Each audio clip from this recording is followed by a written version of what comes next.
Welcome to the intersection of technology, cybersecurity, and society. Welcome to ITSP Magazine. You're listening to a new The Hacker Factory podcast with hacker maker Phillip Wylie. You're about to discover what the role of a professional hacker entails, the different specializations it holds, and what it takes to learn and become one. Enjoy the conversation as Phillip and guests unveil the secrets of professional hacking, a mysterious, intriguing, and often misunderstood occupation. Knowledge is power, now more than ever. BugCrowd's award-winning platform combines actionable contextual intelligence with the skill and experience of the world's most elite hackers to help leading organizations identify and fix vulnerabilities, protect customers, and make the digitally connected world a safer place. Learn more at bugcrowd.com.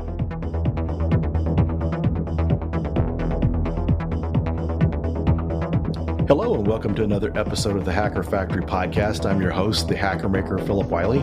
In each episode, I have a unique story from my guests that will hopefully resonate with you and help inspire you on your journey into offensive cybersecurity. In this episode, I'm really happy to introduce my friend, Jason Haddix. We met while I was an ambassador at BugCrowd. I followed Jason for a while. That's really what got me interested in bug bounty because he had some really cool things that he was doing that helped me as a web app pentester. So that's how I originally found out about Jason. Then we got to know each other while I was a BugCrowd ambassador. So welcome to the show, Jason. Thanks for having me, Phil. That's great to have you. So for those that haven't heard of you, we got a lot of people that are just getting started. Could you tell our listeners a little about yourself? Yeah, absolutely. So my name is Jason. So extensively, I've been doing security stuff for about, I would say, 15 years. Some of it being paid for by companies, other times not, but it just depends on where you are. I started in IT basically as a help desk technician. So I always like to tell people who are just starting their journey, right? You can do anything from anywhere, right? In this industry, it's one of the things I love about security is, so many people come into it from, like graduating college with a communications degree, no IT experience, or whatever, and eventually, end up being world-renowned researchers or something, right? It's just when this thing comes a calling, you know it, you feel it, and you really kind of put your all into it. And so, I started in help desk at Citrix, Citrix Systems, which had a satellite office in Santa Barbara, which is where I grew up, where I went to college. And so I worked help desk there for a long time, and I went to a city college in my town, Santa Barbara City College, and they had some electives as part of the certified networking path, the Cisco certified networking path, and one of them was called Ethical Hacking and Network Defense.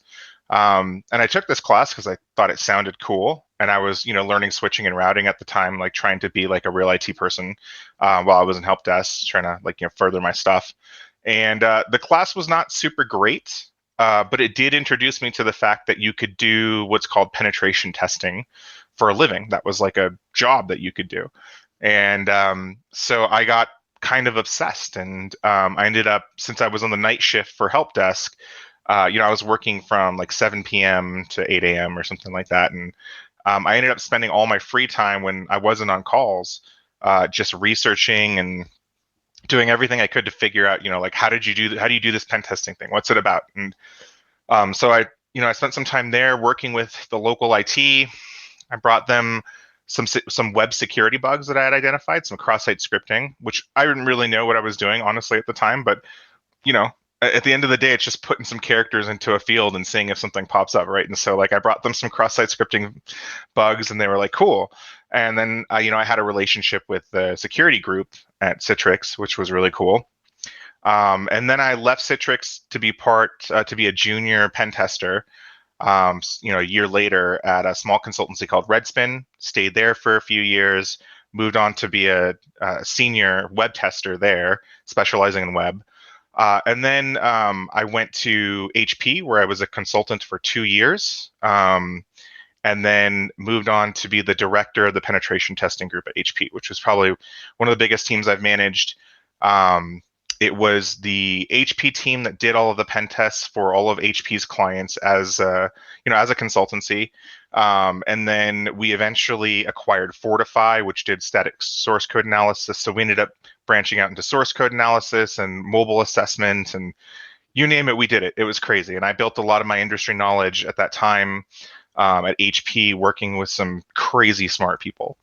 And then after that, I left and went to BugCrowd for another 5 years, 5-year stint where I ran operations. I designed a lot of the product stuff. I did a little bit of everything at BugCrowd, but also interacted with the researchers. And during that time, I was a researcher myself on BugCrowd. So I did a lot of bug bounty. I used my pen test skills to make some money and hack some stuff there.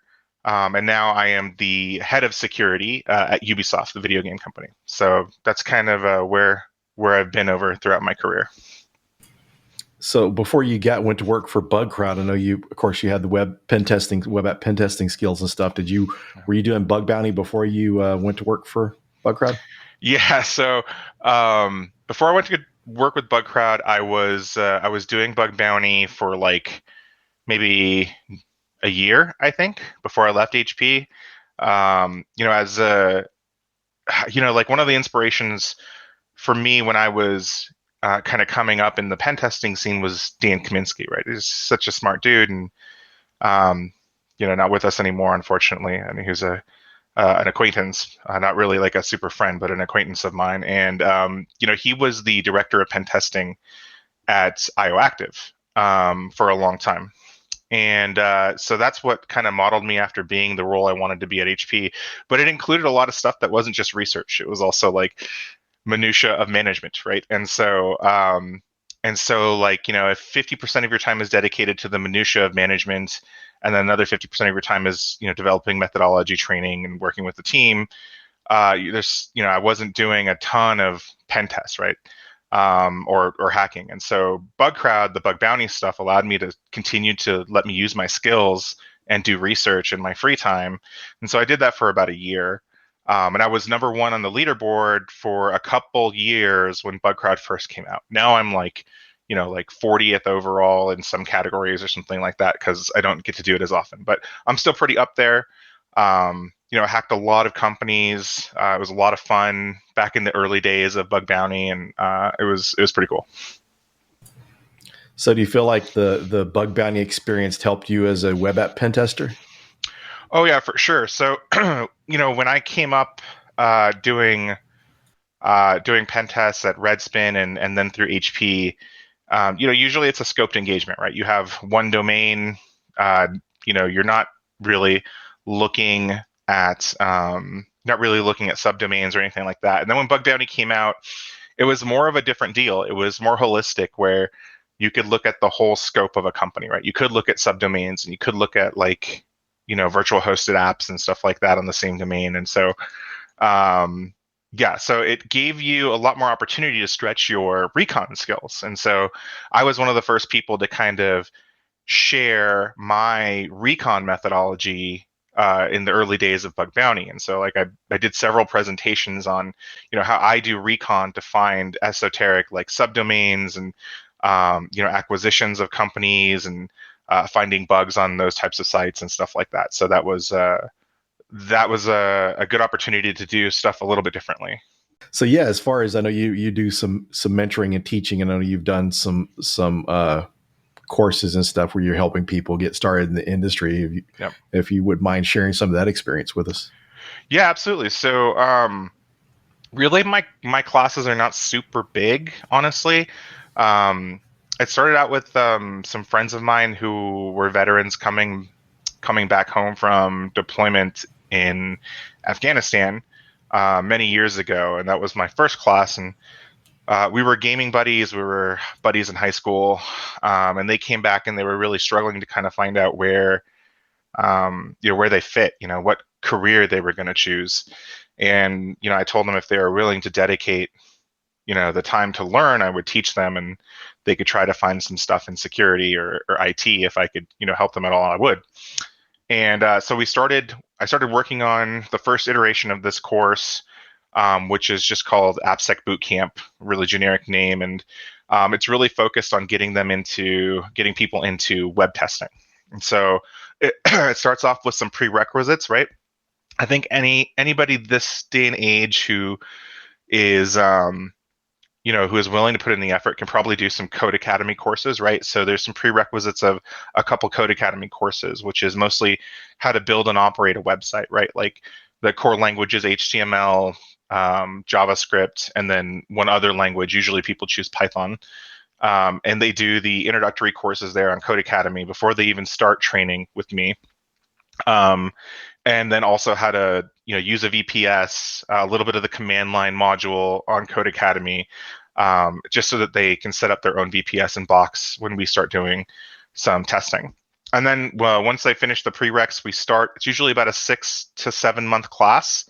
And we go chapter by chapter through the Web Application Hackers Handbook, which I think is the de facto resource for anybody learning web hacking. It explains most, if not all, of the categories of vulnerabilities. And what we do is we take a vulnerability class and we learn about it over a week or 2 weeks, basically. And so we'll take the chapter as reading from the Web Application Hackers Handbook, and then we'll take all of these broken web applications that exist out in the wild, all these CTF apps and stuff like that. And I pick usually 10 to 15 of the bug class, and I make them do it kind of as if it was a bug bounty, right? So first of all, I make them stand up the apps. Usually they have to stand up their own vulnerable app, right? They're not allowed to do the courses that are already stood up on the internet, like the Portswigger one, WebSec Academy, right? I'm talking about things like WebGoats and stuff like that, where they're going to get a little bit of experience too from standing up all these esoteric web servers and stuff like that and getting them to work. That's part of like the trial by fire. And so they set up the server, and then they solve the challenge, the challenges that I direct them to. And then they do a write-up on the vulnerability and kind of why it's impactful and how they found out to do it. And they submit like a little findings report. And they do about 10 to 15 of those per vulnerability classes over the course of 2 weeks, usually 2 to 3 weeks. And we go over all of the big web vulnerability classes. Usually ones like cross-site scripting take a little bit of less time. Other ones like SQL injection that have concepts of like some database stuff take a little bit longer. Insecure direct object reference is one that is actually usually shorter because it just makes a lot of sense from people coming in, like understanding what that is.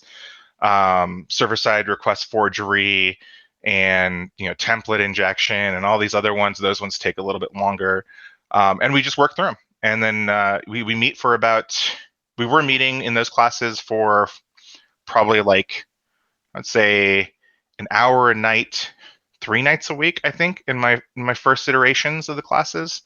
But I haven't done one for a little while. COVID has kind of put a little bit of a stop on the classes, and so that was kind of the gist of what I was doing with my students.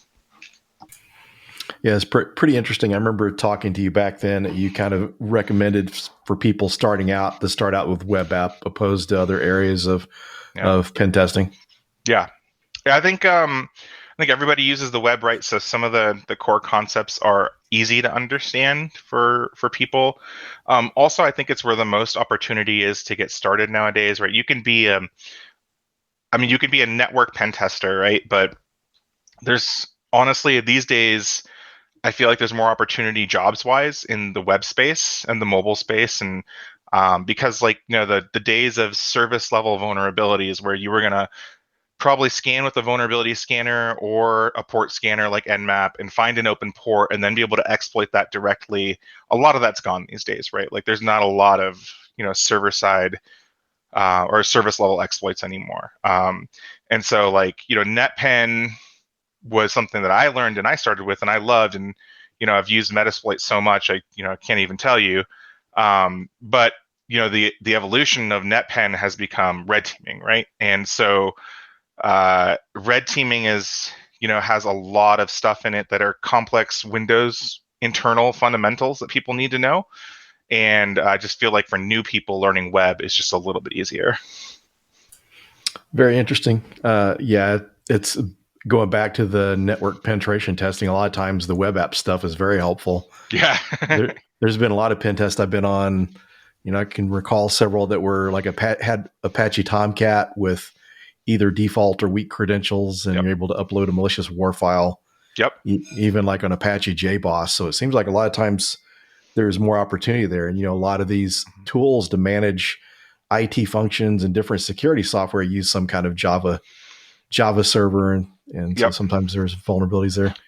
Yeah. I mean, I remember being on NetPen projects, right? Like at HP or Redspin, right? And they give you normally when you're given a pen test, they give you an IP range, right? And they're like, scan these IPs for vulnerabilities, right?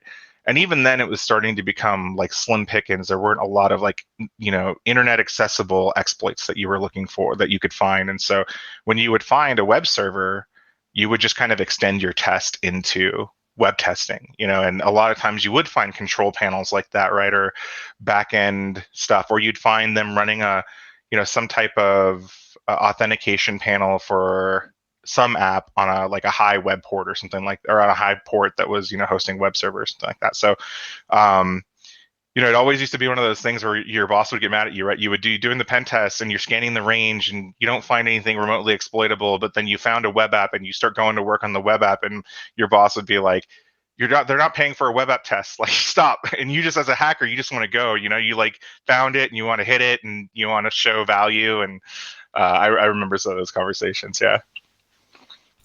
Yeah, very cool. I think that's good because at least that way you're able to show some value, because when you get on those pen tests, sometimes that otherwise, if you didn't find something like that, there wouldn't be that many findings in the report. So at least that way, the customer sees that you did something with your time. Yeah, absolutely. So kind of as far as on lines of people getting started, I watched one of your streams recently with Nahum Sec, and you were doing doing the resume tips and stuff. That was pretty impressive. Is there anything, maybe some tips you could share here with people that are wanting to build a good resume, or things that they can use to show experience? Yeah. So Ben Nahamsek on Twitter and Twitch, he's a friend of ours.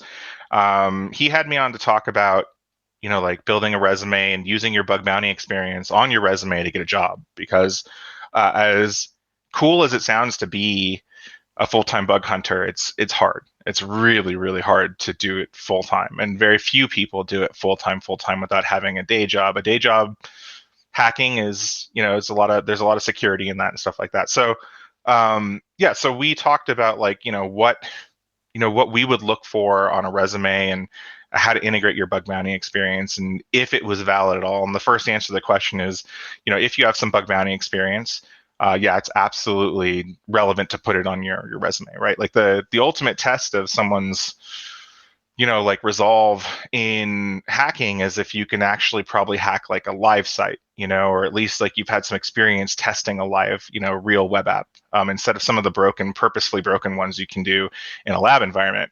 And so if you have bug bounty experience, you can integrate it right into the experience section, of your resume. And you can go watch that video exactly like how we placed it and stuff like that if you've had some success. But if you haven't and you're newer, you can still use the same principle with the broken web applications that, we talked about on the stream. And so that, nowadays there are so many. So there's a project called the OWASP Broken Web Applications Directory Project. And I don't know if it's still maintained, but it kind of doesn't matter because it's got about I think 60 or 50 maybe different broken web applications that people have built over the years to demonstrate vulnerabilities, mostly web vulnerabilities.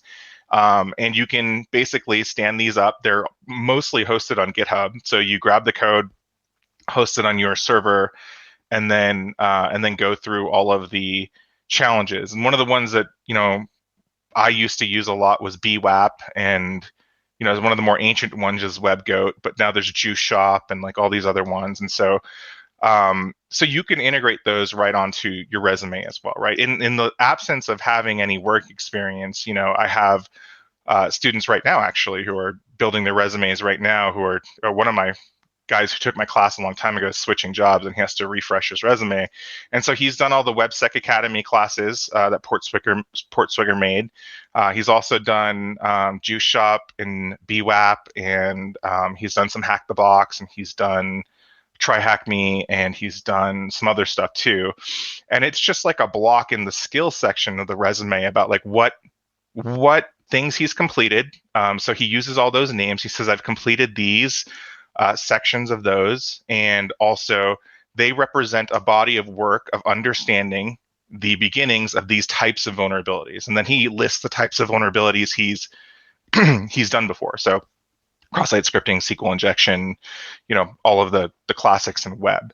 And that block, takes up about an inch and a half, maybe 2 inches on your resume page. But for someone who doesn't have much experience getting into it, at least me as someone who's looking to hire someone on a red team or an assessment team or something like that, and that tells me that they've done the work. They've done kind of the homework to get started and stuff like that. And they have some familiarity with the vulnerabilities, which is a good stepping stone towards like doing the actual job. So. Yeah, that's a very interesting and great idea, because most of the time people throw a bunch of tools or different operating systems they use on there, really don't show what they do with that. So right. That's a great way. Yeah. It's funny. My next big talk is actually not a hacking technical talk. Oh, it is, but I have two in kind of the works right now. My next one is actually more along your veins, Phill, which is it's more of a kind of series of talks to get people into hacking, right? Like I think helping people find their way into this and being as happy as I am in security, right? Like I want people to experience that. And so I broke it down into several sections, right? It's not just, how you do your resume, and it's not just, the skills that you need to do the job. There's other components into finding, into like getting the job, right? And the first thing is to understand about the industry, right? Like who are the players in this industry? Like what can you do with these skills? What jobs are you qualified to do? What are the salaries for these types of jobs that you're looking at? Where do you find the jobs? Once you've decided you wanted to do this and you've built up the skills, like how do you go about finding all of the open, requisites? You can't just go to LinkedIn, right? There's a lot of really good resources out there to help you find jobs. And then how do you interview for a job like this? Are you expected to do a practical interview where they're going to put you on the spot to hack a website? And what might you see on a practical interview? What might they ask you for the interview? How do you negotiate your salary when you've passed the interview? So I had this series of talks that's going to be from like zero to hero on getting into the, kind of the hacking job, if you will. And I don't know what I'm going to call it yet, but I'm super excited for it. Yeah, that sounds very interesting. That's one of the things that's been missing for years is some of the things, how to get in. There's all this information on there on how to do web app pen testing or pen testing, but the prerequisites and all that stuff. And then I like that you added the career piece to it. That's a missing piece there too. Yeah. I think it's also it gives a little bit of perspective too about what the job is going to be like, right? A lot of people fantasize about having this job, the hacking job, and they don't actually know what it's going to look like when they get their first one and what you're going to be doing. And, a lot of times at some, if you're a consultant, you're traveling, right? And people don't take that into account, right? Sometimes you're going to be traveling to do network pen tests, internal pen tests, if you're new at it, or, you might be somewhat attached to like the conference circuit for some reason, or you might have to do X, Y, and Z. And like, giving a good representation of what you do day to day and how long it takes. And then like, talking about things like reporting, which people don't often think about when they're just getting started, like how much time you spend doing reporting and how much critical writing is part of your job, I think helps prepare people to understand what the lifestyle is like when you get into it. So, yeah. Yeah, I think a lot of people, pen testing out of everything seems to be the most interesting, but I think when people get to find out how much report writing is involved, that's maybe less interesting to them. Yeah, exactly. Right. And so if you let them know up front, maybe they can prepare or build some of those skills, or, maybe they find out it's not for them. Who knows? I remember back in the day, we didn't have a lot of, kind of like the Dratus like frameworks where you could build a report pretty modularly and quickly.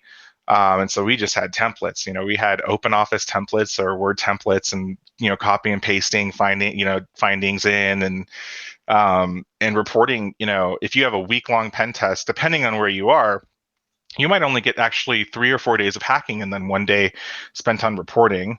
If you're at a really good shop, you get the full 5 days of hacking if the pen test is a week, right? And then you get the next following week for reporting. But it all depends on where you are, and knowing those things going into it, and what can make you more effective in your job, or some of the other things I want to cover in the class too. So yeah, that goes back to where you're talking about doing the write-ups when you're going through on your resume to Yep. work on the different vulnerable VMs. Yeah, exactly. Yeah.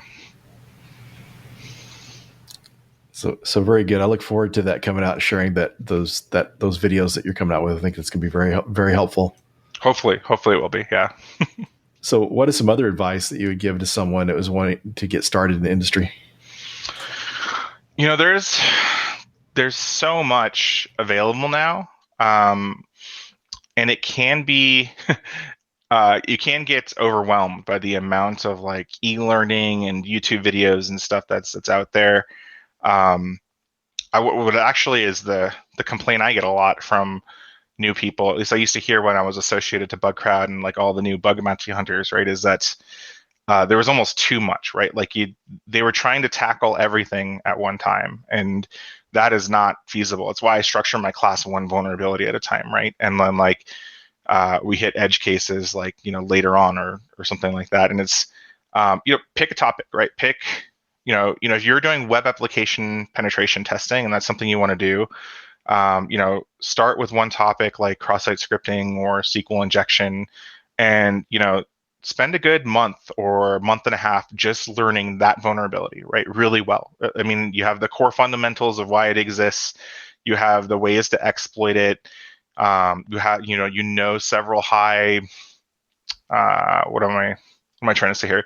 Some very high, or at least public examples of how it happened to like a real, website, like Netflix or something like that, or understand like where you look for it. I think that's a lot of context that's lost these days too. Is people will tell you to learn this stuff, SQL injection or cross-site scripting or anything, right? And in a lab environment, you usually know right where the vulnerability is.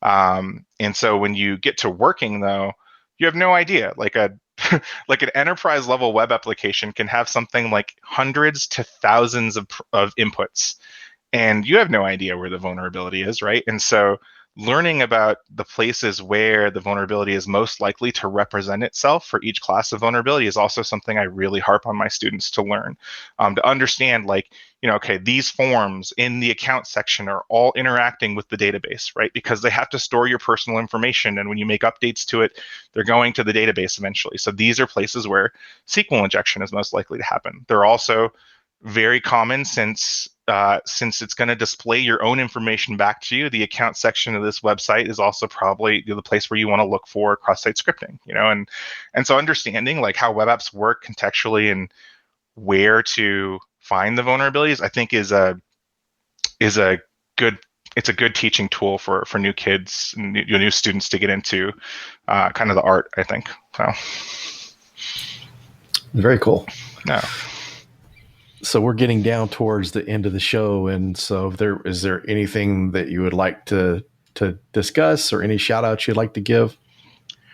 There's a ton of people I think out there creating content, but I would say if you have only so much time, Ben Nahamsek is a good one to watch, right? He creates really good content.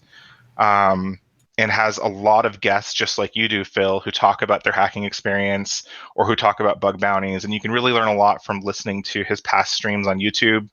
I would say go through your past talks where you talked about hacking, kind of the education cycle of becoming a hacker, right? The talk you did at, what con was that we were at together? That was it B-Sides Austin? B-Sides Austin, yeah. The idea that, if you want to get into the newer fringe technologies, you can look at trainings that are going on at like Black Hat or DEF CON whatever. Like that's a tip I've told people before, and you had it in your talk. I was so happy someone else thought of it. Is that, go look at what people are talking about, for thousands of dollars worth of training at SANS, and you can reverse engineer, any one of those skills and find the free information on the internet. So you can go look in that. But yeah, for content creators, I would say Ben, yourself, Stoke, who's another content creator, does weekly kind of blast outs of InfoSec news. And those ones will keep you busy. Daniel Meisler does a general InfoSec newsletter that will keep you kind of abreast of what's going on in the larger security scene, not just the hacking scene. And so like if you want to like curate your inputs, I would say those 3 or 4 people will keep you kind of up to date and give you a lot of cool stuff to read and listen to over the course of your week. And then yeah, the 2 that I would say for new people that are absolutely must-dos are WebSec Academy was a game changer for a lot of people. Support Swigger, the people who make Burp, have WebSec Academy. I'm sure you've talked about it before in your episodes and with some of your students. The labs there are really, really good labs, and they're free. So that's awesome. Bugcrowd University and Hacker 101 have education topics and videos for all the vulnerabilities that are free. Pentester Labs is another one I really like. They're an online kind of challenge, hacking challenge sites.